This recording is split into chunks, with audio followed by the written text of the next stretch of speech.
Hello students, good morning to all of you. બધા મજામાં હશો, कुशल हशो।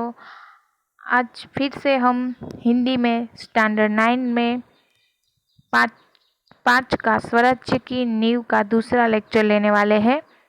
उससे पहले मैं आप सबके साथ बात करना चाहती हूँ कि आप सब ठीक से होमवर्क कीजिए, घर पे ठीक से पढ़ाई कीजिए और जितना हो सके उतना मन पढ़ाई में लगाइए। लॉकडाउन और कोविड-19 के अंतर्गत जो आपको घर पे पढ़ाई करने पड़ रही है, तो आप घर पे ठीक से पढ़िए और अपना होमवर्क ठीक से कीजिए। हमने कल के लेक्चर में स्वराज्य की नींव पाठ में 5 में देखा था कि जो ये एकांकी नाटक के रूप में जो प्रस्तुत किया गया है पाठ, उसके जो पात्र है लक्ष्मीबाई, जूही, मुंदर, रघुनाथ राव, तात्या और सेनानायक, उनके बीच में जो बातचीत हुई थी वो हमने कल के लेक्चर में देखा था कि लक्ष्मीबाई, मुंदर और जूही, इन तीनों के बीच में क्या क्या संवाद हुए थे उसके बारे में हमने कल पढ़ाई की थी कि लक्ष्मीबाई को जो मन में चिंता सताए जा रही है कि झांसी और कालपी उनके हाथों से निकल चुकी है, जो ग्वालियर का किला है वही उनके हाथों में रह गया है, तो वो अंग्रेजों से ग्वालियर के किले को बचाने के लिए युद्ध करना चाहती है और रानी लक्ष्मीबाई किसी भी कीमत पर झांसी अंग्रेजों के हाथ से वापस लेने का निश्चय करती है। इसके लिए उसके मन में जो चिंताएं है वो अपनी दोनों सहेलियों के साथ व्यक्त करती है कि तात्या जैसे सेनापति और जो रघुनाथ राव है वो दोनों इतने बहादुर होने के बावजूद भी विलासिता में अपना समय बिता रहे हैं। विलासिता में यानी कि सुख सुविधाओं में अपना समय बिता रहे हैं और युद्ध के बारे में सोच नहीं रहे हैं। यही चिंता उनको सताई जा रही है कि अगर हम सब मिलकर स्वराज्य के लिए लड़े तो हम अपनी झांसी वापस पा सकते हैं। इसीलिए हमने कल के लेक्चर में देखा था कि लक्ष्मीबाई और उनकी दोनों सहेलियां, इन तीनों के बीच में जो संवाद हुए वो हमने देखा था। फिर हमने लास्ट में देखा था कि जूही कह रही है कि मैं तात्या को बुलाकर लाती हूँ, तभी रघुनाथ राव है वो तेजी से प्रवेश करते हैं। रघुनाथ राव वो है वो बांदा के नवाब थे, यानी कि बांदा नाम का जो राज्य था उनके नवाब थे रघुनाथ राव। रघुनाथ राव वो भी एक बड़े योद्धा थे, तो रानी लक्ष्मीबाई को भी यह चिंता थी कि रघुनाथ राव, राव साहेब और सेनापति तात्या जैसे महान योद्धा उनके साथ है, फिर भी वो निराश होती है, फिर भी स्वराज्य प्राप्त नहीं कर सकती है। इसीलिए आज आगे हम रघुनाथ राव, सेनापति तात्या, लक्ष्मीबाई, इनके बीच जो संवाद होने वाले हैं उसके बारे में पढ़ाई करेंगे। रघुनाथ राव, महारानी आपने सुना? रघुनाथ राव महारानी से प्रश्न पूछता है, महारानी आपने सुना? लक्ष्मीबाई, क्या रघुनाथ? वो रघुनाथ से सवाल पूछती है, क्या? रघुनाथ राव, महारानी, जनरल रोज की सेना ने मुरार में पेशवा की सेना को हरा दिया। देखिए यहाँ पर मैं बताऊँ तो जनरल रोज, जो जनरल रोज थे वो जनरल रोज अंग्रेजों के सेनापति थे। जो अंग्रेजों की सेना थी उनके जो सेनापति थे वो जनरल रोज थे, उनका नाम जनरल रोज था। मुरार में पेशवा के साथ उनकी लड़ाई हो रही थी, उसमें पेशवा की हार हो गई है, ऐसे समाचार लेकर रघुनाथ राव रानी लक्ष्मीबाई के पास आए थे। तभी जूही कांप कर, क्या पेशवा की सेना हार गई? देखिए जूही यहाँ पर सवाल उठा रही है कि क्या अंग्रेजों के साथ लड़ाई में पेशवा की सेना हार गई? लक्ष्मीबाई, पेशवा की सेना हार गई, यह अच्छा ही हुआ।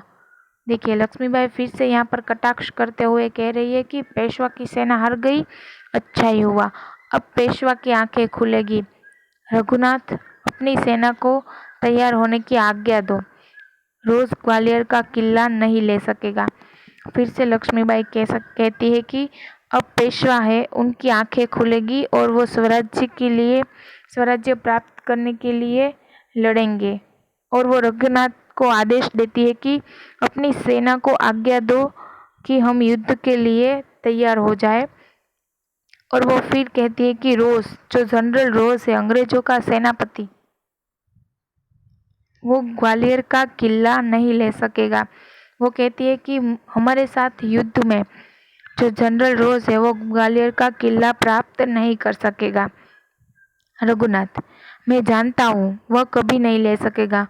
मैं अभी सेना को कूच के लिए तैयार करता हूँ, केवल आपको सूचना देने के लिए आया था। रघुनाथ कहता है कि मैं जानता हूँ वो कभी नहीं ले सकेगा, यानी कि जो जनरल रोज है वो कभी भी हमारी सेना को हराकर ग्वालियर का किला हमसे नहीं ले सकेगा, ऐसा रघुनाथ राव लक्ष्मी रानीबाई से कहता है। आगे वो कहता है कि मैं आपको सिर्फ सूचना देने के लिए आया था, अब मैं जाता हूँ। रघुनाथ राव वहां से चले जाते हैं। लक्ष्मीबाई, और जूही तुम भी जाओ। फिर लक्ष्मीबाई बाहर देखकर बोलती है, लेकिन ठहरो, शायद सेनापति तात्या इधर ही आ रहे हैं। देखो लक्ष्मीबाई कहती है कि तुम जाओ, वो तात्या को बुलाने के लिए कह रही थी कि जूही तुम जाओ और तात्या को बुला कर लाओ। तभी उन्होंने देखा कि सेनापति तात्या इधर ही आ रहे हैं। जूही बाहर देखकर, जी हाँ, ये तो सरदार तात्या ही है। देखिए जूही है, वो बाहर देखकर कहती है कि हाँ, सरदार तात्या ही आ रहे हैं। सरदार तात्या का प्रवेश, यानी कि सरदार तात्या जो सेनापति तात्या है उनका प्रवेश हो रहा है। लक्ष्मीबाई कहती है, कहिए सरदार तात्या, आप आज इधर कैसे भूले पड़े?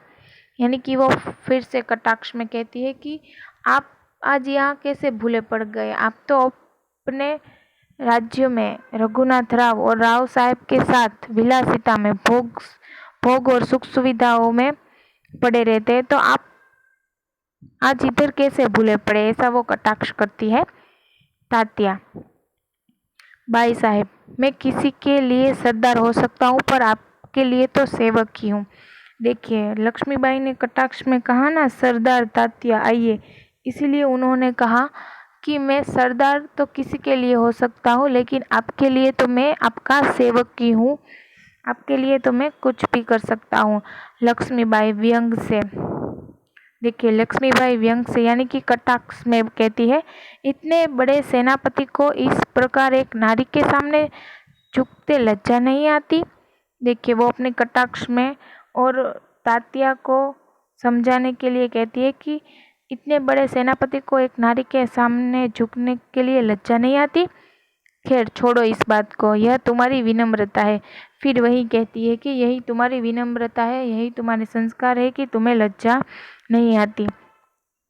लेकिन यह तोपों की आवाज़ कैसे आ रही है? देखिए वो फिर से कह रही है कि ये तोपों की आवाज़ कैसे आ रही है? कौन सा उत्सव मनाया जा रहा है? वो फिर से सवाल करती है कि क्या कोई उत्सव मनाया जा रहा है और उस उत्सव में तोपों की आवाज़ आ रही है? फिर वो कहती है कि शायद चाटुकारों में जागीर बांटना अभी खत्म नहीं हुआ है। फिर से उन्होंने कटाक्ष किया है कि चाटुकारों में जागीर बांटना अभी खत्म नहीं हुआ है, यानी कि जो बांदा के नवाब रघुनाथ राव और राव साहेब है वो अपनी जागीर बांटना, अपने विलासिता में अभी भी डूबे हुए, वो उन्होंने अपना अभी भी कार्य खत्म नहीं किया है। इसीलिए वो कटाक्ष में कहती है कि तोपों की आवाज़ कैसी आ रही है?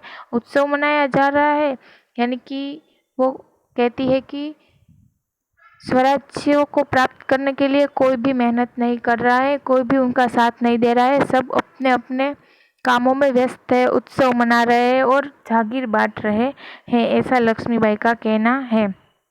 तात्या, भाई साहब, आपको हमें लज्जित करने का पूरा अधिकार है। देखिए यहाँ पर लज्जित करने का यानी कि उनका अपमान करने का, उनको खरी खोटी सुनाने का। भाई साहब, आपको हमें लज्जित करने का पूरा अधिकार है, हम इसी योग्य है, लेकिन जो कुछ हो रहा है वह आप जानते हैं। यानी कि तात्या एक सेनापति था, तो वो कह रहा है कि मुझे जो राजा का, जो राव साहब का आदेश है वो मानना पड़ता है, इसीलिए जो कुछ भी हो रहा है वो आप जानती है कि मैं किस योग्य हूँ और मैं क्या कर रहा हूँ। ऐसा तात्या सेनापति है वो लक्ष्मीबाई को कह रहा है। लक्ष्मीबाई, शायद ब्रह्म भोजन के उपलक्ष्य में ये तोपें चल रही हैं। यानी कि वो फिर से कटाक्ष में, व्यंग में कहती है कि ब्रह्म भोजन में यानी कि अच्छी अच्छी चीज़ वस्तुएं खाने में, अच्छी अच्छी विलासिता भोगने में ये तोपें चल रही है। श्रीखंड और लड्डुओं के लिए घी शक्कर कहीं कम तो नहीं पड़ गए। फिर से उन्होंने कटाक्ष किया कि लड्डू खाने में, श्रीखंड बनाने में आपको जो घी शक्कर है वो कम तो नहीं पड़ गए। जूही, सरकार इस बार उनको माफ़ कर दीजिए। देखिए जो जूही है, लक्ष्मीबाई की सहेली है, वो जूही है, वो कहती है कि सरकार इस बार उनको माफ़ कर दीजिए। जूही है वो तात्या से प्रेम करती है, इसीलिए वो उसके पक्ष में कह रही है कि अब सरकार इस बार इसको माफ़ कर दीजिए। तात्या व्यग्र होकर, भाई साहब आप यूँ कब तक फटकारती रहेंगी। यानी कि तात्या है वो शर्म से, वो अपनी गलती मानकर कह रहा है कि आप कब तक हमें ऐसे समझती रहेंगी, कैसे कब तक ऐसे सुनाती रहेंगी, ऐसा उनका कहने का मतलब है। लक्ष्मीबाई, तू कहती है अच्छा, लेकिन देखिए यहाँ पर लक्ष्मीबाई आगे कुछ बोले उससे पहले मुंदर का प्रवेश हो जाता है। मुंदर कहती है आगे, सरकार सेना तैयार है। यानी कि यहाँ पर लक्ष्मीबाई को सरकार कहा गया है। वो कहती है कि सरकार सेना तैयार है। लक्ष्मीबाई, तो मैं भी तैयार हूँ। तात्या, तुमसे मुझे बहुत आशाएं थी, तुम्हारे रहते ये सब क्या हो गया। देखिए फिर से लक्ष्मीबाई को चिंताएं सताती है और उनको उनकी निराशाएं याद आ गई है कि झांसी और कालपी को उन्होंने खो दिया है। इसीलिए वो तात्या से कहती है कि तुम्हारे होते हुए ये सब क्या हो गया। मुझे तुमसे बहुत आशाएं थी कि तुम स्वराज्य प्राप्त करने में मेरी सहायता करोगे, मेरा साथ दोगे, लेकिन फिर भी मैंने झांसी और कालपी को गवा दिया। तुमसे मुझे ये आशाएं नहीं थी, ऐसा लक्ष्मीबाई का कहना है। आगे जूही, सरकार ये स्वामी भक्त है। देखिए जूही क्या कहती है कि ये स्वामी भक्त है, यानी कि जो तात्या है वो रघुनाथ राव पेशवा और ग्वालियर के किले के लिए वो एक सेनापति था, इसीलिए वो स्वामी भक्त है, ऐसा जूही का कहना है। स्वामी भक्त यानी कि जो राजा होता है उनको सेवक बन के रहना, उनकी सभी बातें मानना, इसीलिए जूही उसका पक्ष लेते हुए कहती है कि ये स्वामी भक्त है। लक्ष्मीबाई, लेकिन आज हमें देशभक्तों की आवश्यकता है। देखिए यहाँ पर फिर से क्या कहती है कि हमें किसी स्वामी भक्त की या किसी के राजपाट की ज़रूरत नहीं, हमें देशभक्तों की आवश्यकता है। खैर अब भी कुछ नहीं बिगड़ा, अब भी बहुत कुछ किया जा सकता है। यानी कि फिर से रानी लक्ष्मीबाई के मन में आशा जागी है। वो कहती है कि अभी भी कुछ नहीं बिगड़ा, अभी भी मैं अपनी झांसी वापस अंग्रेज़ों से पा सकती हूँ, अभी बहुत कुछ किया जा सकता है। तात्या, इसीलिए तो आया हूँ भाई साहब। यानी कि फिर से तात्या कहता है कि मैं सब कुछ छोड़कर इसीलिए आया हूँ आपके पास भाई साहब। देखिए यहाँ पर रानी लक्ष्मीबाई को सरकार, भाई साहब कैसे अलग अलग नाम से बुलाया गया है। अब जो कहेंगी वही करूँगा। फिर से तात्या कहता है कि आप जो कहेंगी वही करूँगा। स्वराज्य को प्राप्त करने के लिए जो करना पड़े वो मैं करूँगा। जो योजनाएं बनाई है उसी पर चलूँगा। यानी कि वो लक्ष्मीबाई से कहता है कि जो जो योजनाएं बनाई है युद्ध में जाने के लिए, युद्ध लड़ने के लिए, वही मैं करूँगा, उसी पर चलूँगा। लक्ष्मीबाई, तो जाओ तलवार संभाल लो। नुपुरों की झनकार के स्थान पर तोपों का गर्जन होने दो। वो यहाँ पर युद्ध के लिए तैयार करते हुए कहती है कि जाओ तलवार संभाल लो, यानी कि तलवार संभालो, तलवार ले आओ। नूपुरों की झनकार, नूपुरों यानी कि पायल, जो राज्यों में, महलों में जो पायलों की झनकार हम सुनते हैं, जो नर्तकियां नाचती है उनकी झनकार सुनते हैं, उनके स्थान पर तोपों का गर्जन होने दो, यानी कि तोपों को तोपों की आवाज सुनने की आदत डाल लो, तोपें चलानी सीख लो, युद्ध में यही काम आने वाला है। भूल जाओ राग रंग, भूल जाओ राग रंग यानी कि भोग विलास, सुख सुविधाएं है उसे भूल जाओ। याद रखो हमें स्वराज्य लेना है। वो क्या याद रखने के लिए कह रही है कि याद रखो हमें स्वराज्य लेना है, स्वराज्य प्राप्त करना है, हमें रणभूमि में मौत से जूझना है, यानी कि रणभूमि में, युद्ध के मैदान में हमें स्वराज्य प्राप्त करने के लिए मौत से भी लड़ना होगा, जूझना होगा। ऐसा लक्ष्मीबाई तात्या को समझाती है। आगे तात्या कहता है, महारानी की जय हो, महारानी आपकी जय हो, मैं युद्ध के लिए तैयार होकर आया हूँ। देखिए यहाँ पर रानी लक्ष्मीबाई को महारानी कहते हुए तात्या कहता है कि आपकी जय हो, मैं युद्ध में जाने के लिए तैयार हूँ, मैं युद्ध करने के लिए तैयार हूँ, ऐसा तात्या कहता है। लक्ष्मीबाई, जानती हूँ, लेकिन सेनापति इस बार यह याद रखना कि यदि दुर्भाग्य से भी विजय न मिल सकी तो तुम्हें सेना और सामग्री दोनों को दुश्मन के घेरे से निकाल कर ले जाना है। यहाँ पर फिर से लक्ष्मीबाई एक योजना समझाते हुए, एक योजना के भाग को दोहराते हुए कहती है कि तात्या, तुम्हें याद रखना है कि दुर्भाग्य से, यानी कि अगर हमारे भाग्यों में विजय ना लिखी हो, अगर हम विजय ना हुए, सफल ना हुए, तो आपको हमारी जो सेना है और हमारी जो सामग्री है दोनों को संभाल कर दुश्मन के घेरे से निकालना होगा, यानी कि दुश्मन की नज़र ना पड़े ऐसे सेना और सामग्री दोनों को बचाकर निकाल लाना होगा। ऐसा लक्ष्मीबाई तात्या को समझाती है। आगे तात्या कहता है ऐसा ही होगा, यानी कि वो महारानी से कहता है कि महारानी ऐसा ही होगा। लक्ष्मीबाई, तात्या, मेरा मन कहता है कि यह मेरे जीवन का अंतिम युद्ध है। देखिए यहाँ लक्ष्मीबाई अपने जीवन की व्यथा व्यक्त करते हुए कहती है कि यह मेरे जीवन का अंतिम युद्ध है, यानी कि इस वाक्य से आप समझते होंगे कि लक्ष्मीबाई ने इससे पहले भी कितने युद्ध किए होंगे। झांसी, कालपी सब प्राप्त करने के लिए उन्होंने अंग्रेजों के साथ कई युद्ध किए हैं।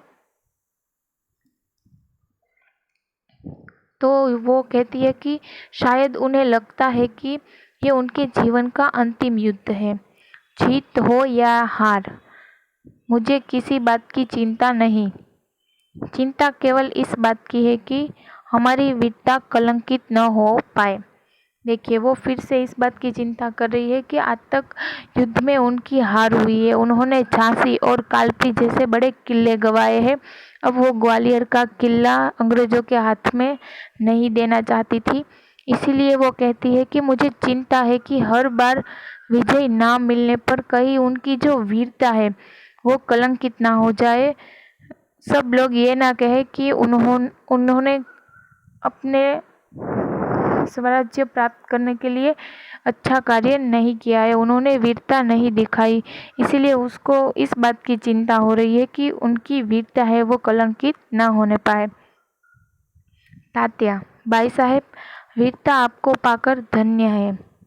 देखिए यहाँ पर वो कहता है कि वीरता कलंकित नहीं होगी, वीरता तो आपको पाकर धन्य है। आपके रहते कलंक हमारी छाया को भी नहीं छू सकेगा। कलंक, देखिए यहाँ पर कलंक है वो हमारी छाया को भी, यानी कि उनकी जो परछाई है उसे भी कलंक नहीं छू सकेगा, ऐसा तात्या कहता है। आज्ञा दीजिए, प्रणाम। देखिए आज्ञा देने क्या कह रहा है कि तात्या कह रहा है कि कलंक, जो बदनामी है, जो वीरता प्राप्त कर कर भी स्वराज्य प्राप्त नहीं हुआ, उससे जो कलंक है, जो बदनामी है, वो हमारी परछाई को भी नहीं छू सकेगी, ऐसा तात्या कहता है। और आगे वो कहता है महारानी से आज्ञा दीजिए, प्रणाम, यानी कि वो जाने के लिए कहता है और महारानी को प्रणाम कहता है। आगे देखिए, लक्ष्मीबाई प्रणाम तात्या, यानी कि वो भी तात्या को प्रणाम कहती है। मैं सीधी युद्ध भूमि में जा रही हूँ, देर न लगाना। यानी कि वो तात्या से कह रही है कि मैं यहाँ से सीधी युद्ध भूमि में जा रही हूँ, तुम देर न लगाना, तुम जल्दी से युद्ध भूमि में आ जाना। तात्या चला जाता है। मुंदर का प्रवेश होता है और मुंदर कहती है, सरकार आज मैं बराबर आपके साथ रहूंगी। देखिए यहाँ पर मुंदर है वो कहती है मैं बराबर आपके साथ रहूंगी, यानी कि उनके साथ उनसे सक्षम होकर लड़ूंगी, युद्ध में आपकी बराबरी करूंगी, आपके साथ रहूंगी, ऐसा मुंदर कहती है। जूही कहती है और मैं तोपखाना संभालूंगी, यानी कि जो जूही है वो युद्ध में तोपखाना संभालने की बात कर रही है कि मैं तोपखाना संभालूंगी। यहाँ पर लक्ष्मीबाई ने तात्या को, मुंदर को, जूही को युद्ध में कैसे कैसे क्या काम करना है, कैसी योजना बनानी है, उसके बारे में समझा दिया है। इसीलिए जूही कह रही है कि मैं तोपखाना संभालूंगी, लक्ष्मीबाई, और हम सब मिलकर या तो स्वराज्य प्राप्त करके रहेंगे या स्वराज्य की नींव का पत्थर बनेंगे। देखिए लक्ष्मीबाई कह रही है हम सब मिलकर, यानी कि मुंदर, जूही, सेनापति तात्या, रानी लक्ष्मीबाई, ये सब और उनकी सेना सब मिलकर स्वराज्य प्राप्त करने की कोशिश करेंगे, हमारे अंतिम क्षण तक लड़ेंगे, ऐसी बात कर रहे। और अगर किसी कारण विजय प्राप्त ना हुई, स्वराज्य ना मिला, तो हम स्वराज्य की नींव का पत्थर बनेंगे, यानी कि जो स्वराज्य की शुरुआत होगी उसकी नींव का पत्थर बनेंगे। आप लोग जानते होंगे नींव का पत्थर, यानी कि अगर हम किसी बात की शुरुआत करें, अगर हम नए मकान बनाने की शुरुआत करें, तो उसमें भी हम नींव का जो पहला पत्थर रखते हैं, जो मकान बनाने की शुरुआत में पहला पत्थर रखते हैं, उसे नींव का पत्थर कहते हैं। ऐसे लक्ष्मीबाई उदाहरण के रूप में देते हुए कहती है कि हम स्वराज्य की नींव का पत्थर बनेंगे, यानी कि जो स्वराज्य की शुरुआत हो रही है उसका सबसे पहला जो कार्य किया है वो हम सब ने किया है, ऐसा कहते हुए कहेंगे कि अगर स्वराज्य प्राप्त ना हो तो स्वराज्य की नींव का पत्थर तो बनेंगे। आगे वो कहती है हर हर महादेव।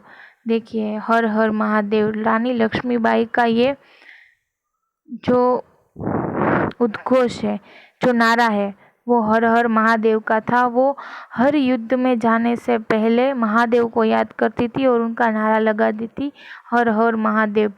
तीनों हर हर महादेव का उद्घोष करती है, तीनों यानी कि मुंदर, जूही और रानी लक्ष्मीबाई, तीनों महादेव का उद्घोष करती है। पृष्ठभूमि में यही उद्घोष उभर कर आता है। पृष्ठभूमि में यानी कि वो जो नारा लगाती है उनका जो उद्घोष है वो उभर कर, यानी कि बार बार सुनाई देता है। जो मंच पर प्रकाश के धुंधलाते न धुंधलाते सब कहीं छा जाते हैं। फिर धीरे धीरे शांति छाने लगती है, प्रकाश उभरने लगता है और पृष्ठभूमि में गीता पाठ का स्वर उठता है।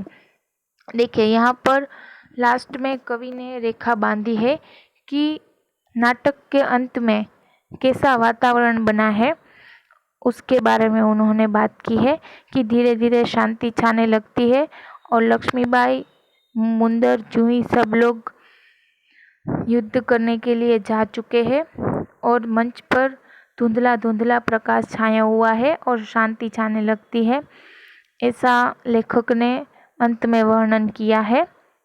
तो यहाँ पर जो स्वराज्य की नींव है वो पाठ खत्म होता है।